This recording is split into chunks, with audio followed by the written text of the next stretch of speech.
Stock market میں 100 index تاریخ کی بلند ترین سطح پر پہنچ گیا۔ کاروبار کے دوران 1300 سے زائد پوائنٹس کا اضافہ، انڈیکس نے 81,300 کی ریکارڈ سطح کو چھو لیا۔ دہشت گردوں کی بنو کینٹ میں حملے کی کوشش ناکام بنا دی گئی۔ صبح سویرے کینٹ میں داخلے کی کوشش کی، سیکیورٹی فورسز نے بروقت کارروائی کر کے کوشش ناکام بنا دی۔ علاقے میں کلیئرنس آپریشن جاری۔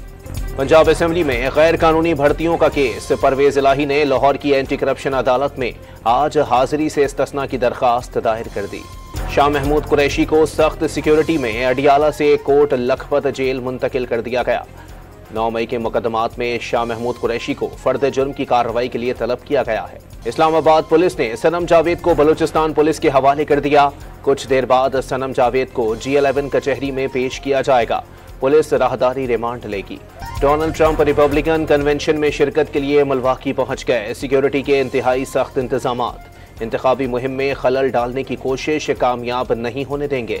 پہلے سے کہیں زیادہ متحد ہونے کی ضرورت ہے، سابق امریکی صدر ٹرمپ کی گفتگو۔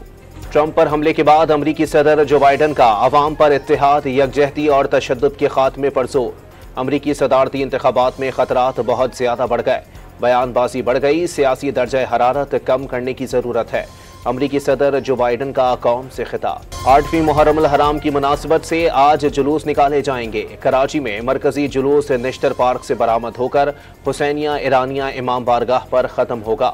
جلوس کے راستے کنٹینر لگا کر بند کر دیے گئے۔